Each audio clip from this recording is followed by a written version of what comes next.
मौलाना पेश करें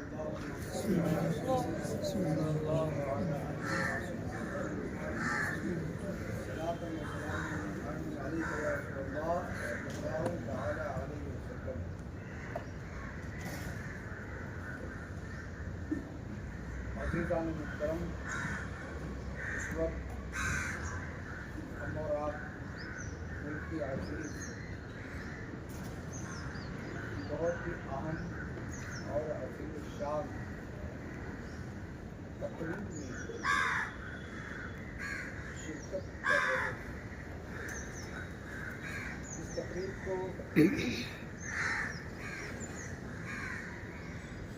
Republic day of India,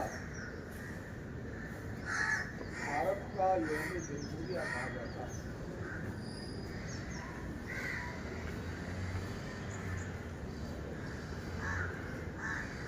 हमारे मुल्क पर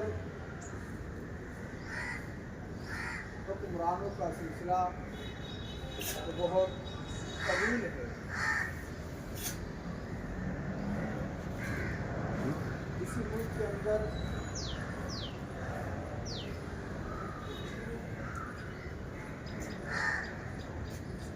राजा अशोका का भी ज़माना गुजरा है, जबकि कुछ तो कोर्ट की नदियाँ ऐसी बहाई गई, लोग कहते हैं कि सोनों में घोड़े तैरने लगे।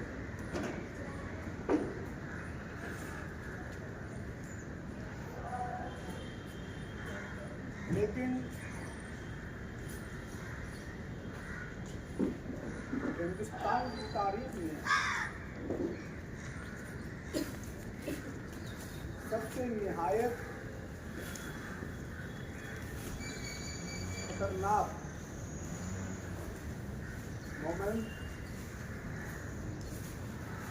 और हुक्मरानी के नाम पर जुल्म और जबर तशद्दुद का भयानक दौर अंग्रेज साम्राज्य से पहले कभी नहीं आया था। इस अंग्रेज साम्राज्य के खूनी पंजे और नापाक इरादे मुल्क के रहने बसने वाले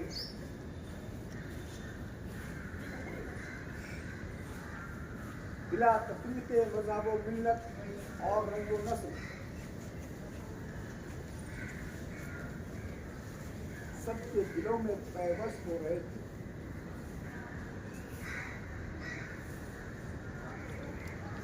इनकी दाखिली सियासी जद्दोजहद और खुफिया साजिशों और मनसूबाबंदियों ने इस कदर लोगों को कमज़ोर कर दिया था और असबाब से इस कदर आरी और निरखा कर दिया था कि इन्हें लगता था कि अभी हमारे मुकाबले में नहीं था।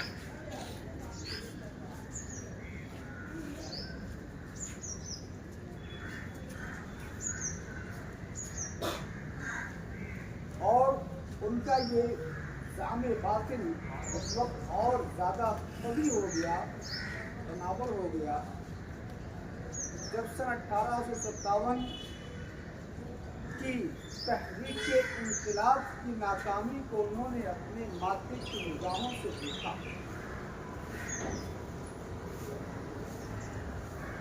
सन 1857 का मतलब होता है हिंदुस्तान की तारीख में पहली जंग आज़ादी। इस पहली जंग आज़ादी में अंग्रेज साम्राज्य ने अपनी आंखों से देखा कि हिंदुस्तान के बाशिंदे अपनी तमाम कुव्वत का इस्तेमाल करने के बावजूद अंग्रेज की ताकत का सामना करने की जसारत करने के बावजूद कामयाबियों से हम किनार नहीं, मनोबल बहुत है। और 1857 के बाद से 1947 तक ये 90 साल का ज़माना होता है। 1857 से 1947, अगर 1957 हो गए तो पूरा 100 साल हो जाए, लेकिन 57 है और उधर 45, 10 साल कम होता है। ये 90 साल का ज़माना है।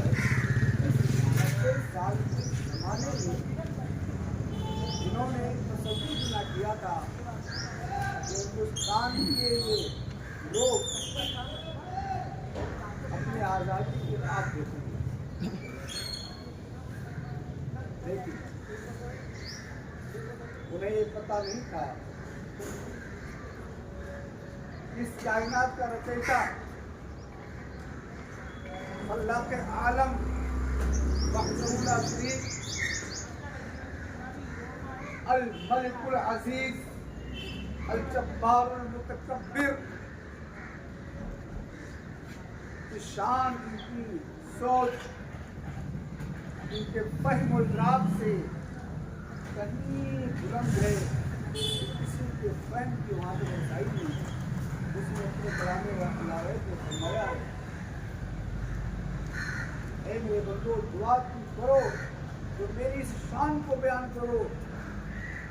कुल अल्लाहुम्मा मालिकल मुल्क, कहो ए हमारे रब तू मुल्क का मालिक। कुल अल्लाहुम्मा मालिकल मुल्क, ए अल्लाह तू मुल्क का मालिक है। तु'तिल मुल्क मन तशा, जिसे चाहता है अपना मुल्क अता फरमा देता है। व तंज़िउल मुल्क मम्मन तशा, और जिससे चाहता है मुल्क को छीन ले। व तु'इज़्ज़ु मन तशा, और तेरी शान ये है कि तू जिसे चाहता है इज्जत का करता है। व तुज़िल्लु मन तशा, और जिसको चाहता है तू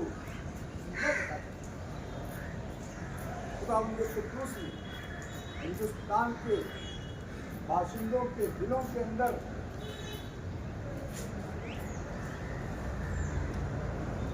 हिम्मत, तवानाई, फहम और इदराक को पैदा फरमा दिया। अंग्रेज तो सामान्य तायुश में वक्त गर्द थे और इधर बाशिंदगाने हिंद के दिलों के अंदर आज़ादी की तमन्नाएं लड़ाइयाँ ले रही। तो क्या हुआ? मजबूत प्लानिंग के साथ, मजबूत हिम्मत और इरादे के साथ ये काम जब शुरू हुआ तो फिर हालात बदले। खुदावंद कुद्दूस अपनी रहमत और अपने गज़ब के नज़ारे और उनके अंदाज से अपने बंदों को आजमाता है। इस आजमाइश में कोई कामयाब होता है, कोई नाकामियों से हमदुनार हो जाता है। खुदावंद कुद्दूस की हिकमत बालिगा, उसकी तदबीर और उसके इंतजामात कैसे हो जाए किसी को पता नहीं होता। आपने सुना होगा, जिसने कहा था अना रब्बुकुमुल आला, मेरी पूजा करो, मैं तुम्हारा सबसे बड़ा रब हूं। जिसके सामने हस्ते मूसा और हस्ते हारून अला नबीना व अलैहिस्सलातु व तस्लीम ने उस खुदा की किबरियाई का जब ऐलान किया, उसकी रुबूबियत का इजहार किया, तो उसने बड़े तमतने के साथ सवाल किया था, काला फमन रब्बुका या मूसा, फमन रब्बुकुमा या मूसा, है ए मूसा, फिर तुम दोनों का रब कौन है? अगर तुम लोग मुझे अपना रब नहीं मानते हो, फमन रब्बुकुमा, तुम दोनों का रब कौन है?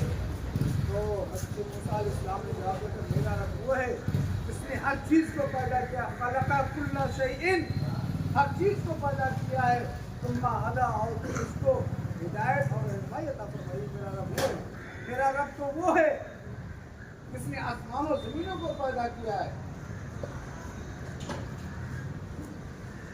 तो क्या उसका हाजिर हुआ? उसने खुदाई को खुदाई को बुला दिया था।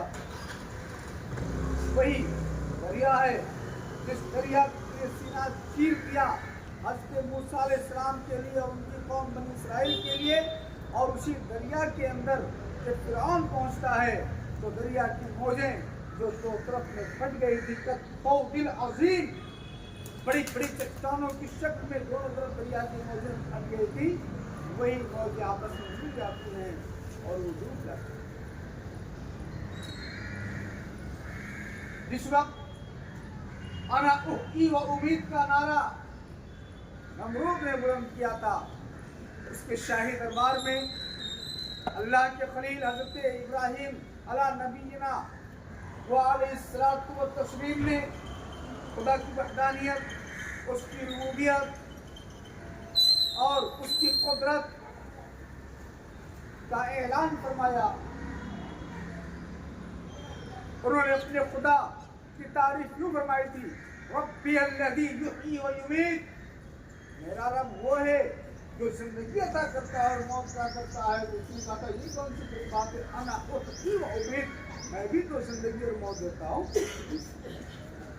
फिर उसने अपने जेल खाने से दो ऐसे लोगों को बुलवाया जिसमें से एक की फांसी का फैसला हो चुका था और दूसरे की रिहाई का फैसला हो चुका था। तो उसने अपना फैसला बदल लिया और कहा कि जिसकी फांसी होनी थी उसको छोड़ दो, जिसको छोड़ दिया था उसको फांसी पर लटका दो। कहा देखो वो उम्मीद में भी मौत और जिंदगी देता। तो उस वक्त जब उसके मदारिके अक्ल को हंसते खलीलुल्लाह ने देखा, मैं तो बेवकूफ़ आदमी, इसके सामने मुनाज़रे का अंदाज बदलना पड़ेगा। तो मैं कि अच्छा, मेरा रब वो है जो सूरज को मशरिक से तुलू करता है और मगरिब में उसको गुरूब करता है। वो रुबूबियत का दावा करता है ना, उसका उल्टा का पुलकर नदी का फर्क, तो काफिर हैरान और शस्तर रह गया, मबहूत हो गया, उसे कुछ बनना। फिर उसका अंजाम क्या हुआ? वो एक मच्छर इतनी बुलंद बांग आवाज निकालने वाले का खात्मा करता है, और जब वो मच्छर उसकी नाक में तशरीफ ले आता है ना, उस मच्छर को, हजरत मच्छर को मुजाहिदुन फी सबीलिल्लाह है, मुजाहिदुन फी सबीलिल्लाह है, अल्लाह के हुक्म से उसने अदुल्लाह का खात्मा किया था। उस हजरत मच्छर ने जब उसकी नाक के अपने तशरीफ के साथ जलवागर वो हुआ, कहता था इतना दर्द है मेरे सर को मारो, हाथ और टमाटों से जब मारा गया आराम ना हुआ, बोलता था कि दूसरे की मारा। वो अंजाम होता है। तन के गोरों और मन के कालों ने अपने उन्हीं आवाज़ की रोश पर चलते हुए खुदा की कुदरत को भुला दिया था और समझते थे कि हिंदुस्तान जहाँ पर गरीब नवाज आराम फरमाते हैं, हम इसको ताकतों का राज करके अपने मन के मुताबिक अपना राज करेंगे। लेकिन कुर्सी पे कोई भी बैठे राजा तो मेरा खुदा की गैरत को जला लाता है तो जमीन पर खुदा के दावेदार फिर उनकी हैसियत धूल के जरूर के बराबर भी नहीं रह जाती है। कुछ ऐसे इंतजाम हुए कि हम लोग इनको भगाने की प्लानिंग कर रहे थे और ये खुद ही भागना शुरू हो गए। हम लोग इनको हमारे बाप दादा और जो दूसरे लोग भी यहाँ पर थे, इनको भगाने की प्लानिंग कर रहे थे। और अल्लाह ताला की मर्जी देखिए, उसकी कुदरत देखिए, हालात ऐसे बने कि ये खुद भागने पर मजबूर होने लगे। हालात ऐसे बने, हालात कैसे बने थे आप बता सकते हो? 15 अगस्त और 26 जनवरी के तकरीबन आज को लेकर 4 प्रोग्राम हो रहे हैं ना, बहुत सी चीजें बताई हैं, लेकिन आप तो अपने आप को भी नहीं जानते, हमारी बताई हुई बात हो जाएगी।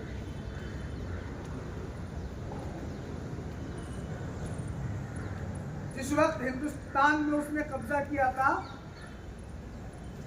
उस वक्त उतना मजबूत न था। अल्लाह की शान देखिए, कब्जा करने के वक्त मजबूत न था, और जब भाग रहा था तो बहुत मजबूत था। जब भाग रहा था उस वक्त आलम क्या था, बर्तानिया का सूरज कभी गुरूब नहीं होता। और इसका मतलब ये होता है कि सूरज जहां भी नजर आता था वहां बर्तानिया की हुकूमत हुआ करती थी। शर्क से गर्ब तक जगह जगह उसकी हुकूमत के परचम लहरा रहे। सुपर पावर होने का जाम था उसके दिमाग में। लेकिन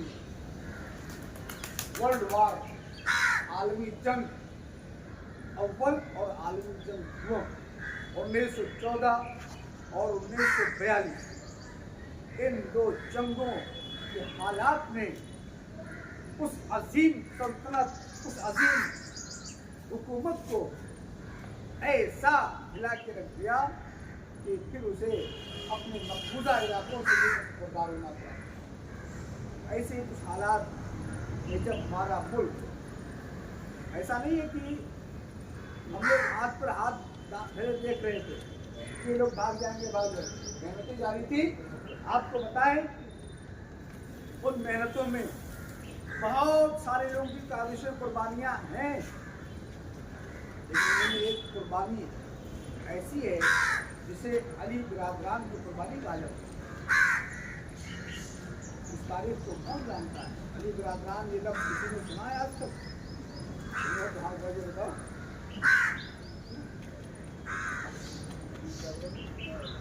अली बिरादरान ये लफ्ज़ किसी ने सुना है?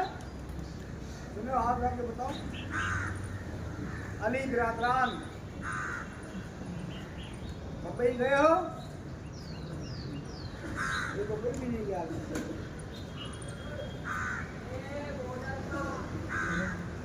मोहम्मदली रोड जानते हो? कोई जानता है मोहम्मदली रोड?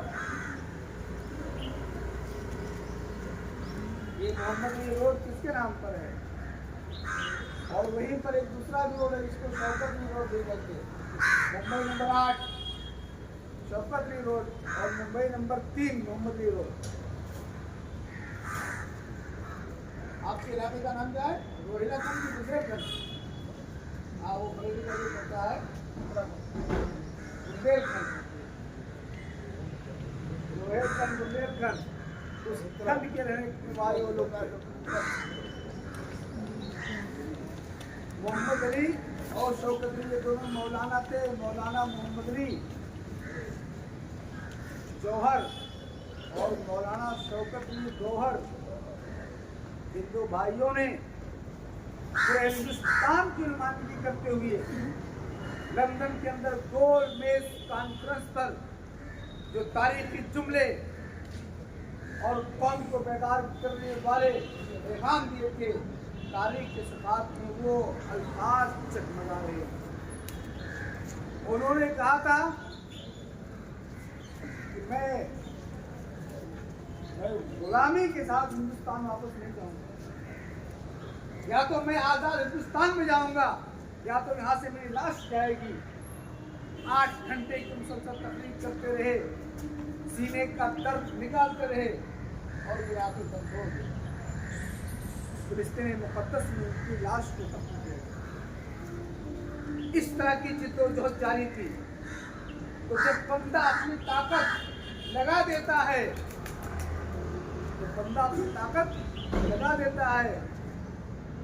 तो अल्लाह के यहाँ उसकी ये मेहनत जाहिर नहीं जाती। अच्छे अमाल करने वालों का अज्र जाहिर नहीं होता है। ए बंदे, तेरे आज इसको ढकाना नहीं था, तूने मेहनत की, कोशिश की, रहमत पर भरोसा किया, अब देख नतीजा क्या होता है। तुम्हारी मेहनतों के सिले में तुम्हारी कौम को आज़ादी मिल रही है। और ऐसी आज़ादी अगर तुम इन्हें मार करके भगाते तो कम से कम मुकाबले में होते। यहाँ से बगैर मुकाबले के भागे, मुकाबला की मेहनत आई और बगैर मुकाबले के भागे तो मेरे अजीज तलबा जब यहाँ से भाग गए। लेकिन अब शर्म को बचाने के लिए, अपनी हया और अपने हिजाब का लाज रखने के लिए उन्होंने तरीके अपनाए। सबको बुलाया, मीटिंगें की, ये किया, वो किया, और ये हुआ कि 16 तारीख को यहाँ से लोग चले जाएंगे और लोग आ जाएंगे। तो कौन सी तारीख थी? 15 अगस्त 1947। उससे पहले 1935 में एक कानून खुसूसी तौर से हिंदुस्तान में लागू था और उसके पहले कोई कानून नहीं था। कानूनों की अंग्रेज ओहदेदार वहाँ का हुक्मरान यहाँ तैनात था, जिसको लॉर्ड कहा जाता था। वो जो चाहता करता अपनी मर्जी के मुताबिक, यहाँ तक कि न देखता कि ये जुल्म है, न देखता कि इंसाफ है, उसके मुताबिक बस होना चाहिए। लेकिन 1935 में एक कानून नाफिज किया गया था कि उस कानून को भी यहाँ के हिंदुस्तानियों ने रिजेक्ट किया और कानून साजी का अमल शुरू हुआ। 1949 26 नवंबर तारीख याद रखो, इसके बारे में बता बोलिए। 26 बोलो, कौन सा महीना? भूल तो मेरा आज कौन सी तारीख है?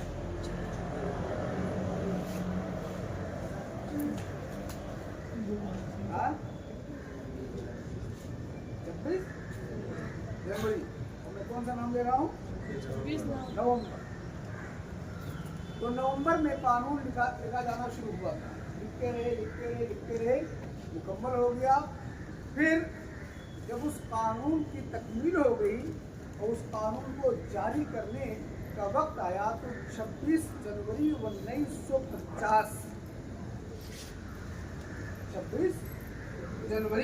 1950 को एक महफिल मुनाकिद हुई, एक प्रोग्राम हुआ।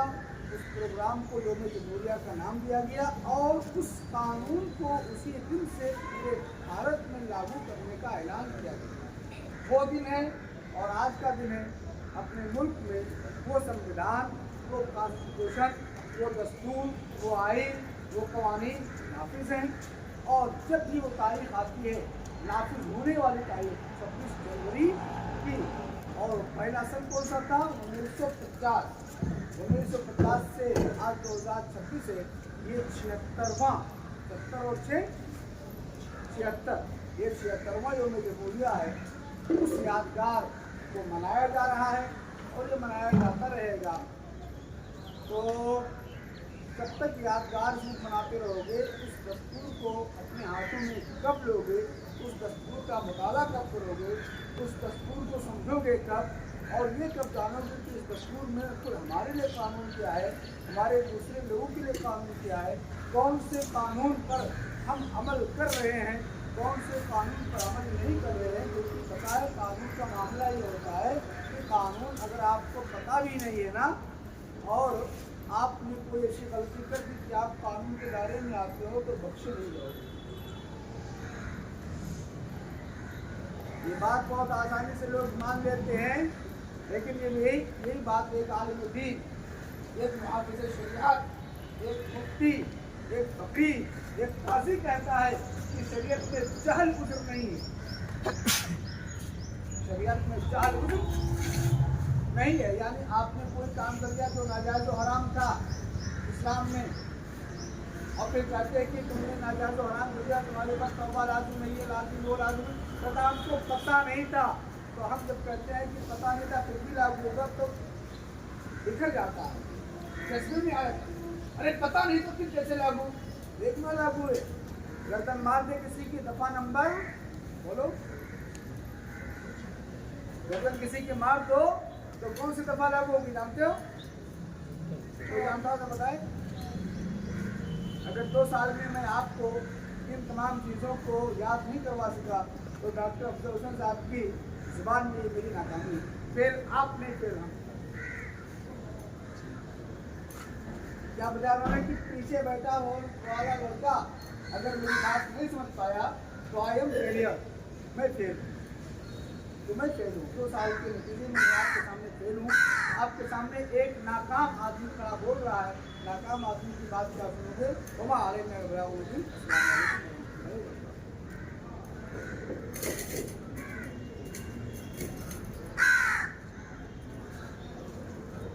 अब एक लड़का जिसको तराना याद है, सारे जहाँ से अच्छा जो आगे आ जाए, झंडा पर आए तो उसके बाद पढ़ती है, और तो हमारे मोबाइल से पढ़ रहे हैं।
बड़ा घुमा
समझो वही हमें भी, दिल हो जहाँ हमारा हमारा सारे जहाँ से अच्छा, हिंदुस्तान हमारा हमारा सारे जहाँ से अच्छा, हिंदुस्तान हमारा हमारा है आप रोज गंगा,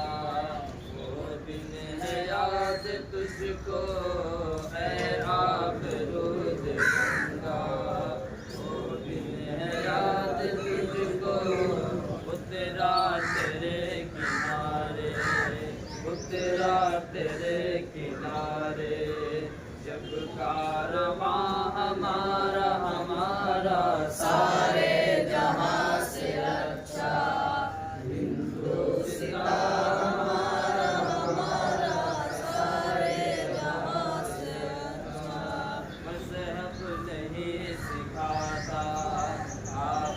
में बैर रखना, मजहब नहीं सिखाता, आपस में बैर रखना, हिंदी है हम वतन है, हिंदी है हम वतन है, हिंदुस्तान हमारा हमारा सारे जहाँ से अच्छा, हिंदुस्तान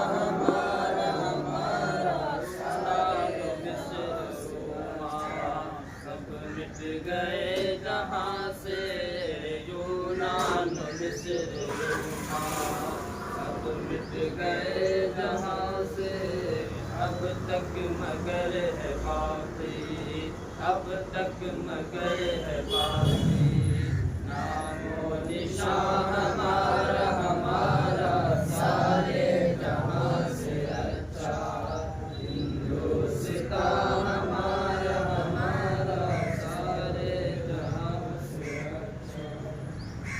बात है कि हंसती मिटती नहीं हमारी, कुछ बात है कि हंसती मिटती नहीं हमारी, सदियों रहा है दुश्मन, सदियों रहा है दुश्मन, दौरे ज़माना हमारा सारे जहाँ से अच्छा, हिंदुस्तान हमारा हमारा इक़बाल कोई महरम अपना नहीं जहाँ में, इक़बाल कोई महरम अपना नहीं जहाँ में, मालूम क्या किसी को, मालूम क्या किसी को, दर्द नेहा हमारा हमारा सारे जहाँ से अच्छा, हिंदुस्तान हमारा हमारा सारे ये गुलसितां हमारा हमारा सारे। नारे तकबीर, नारे रिसालत, नारे रिसालत, हज़रत ख्वाजा दाना जिंदाबाद, जमहूरिया जिंदाबाद।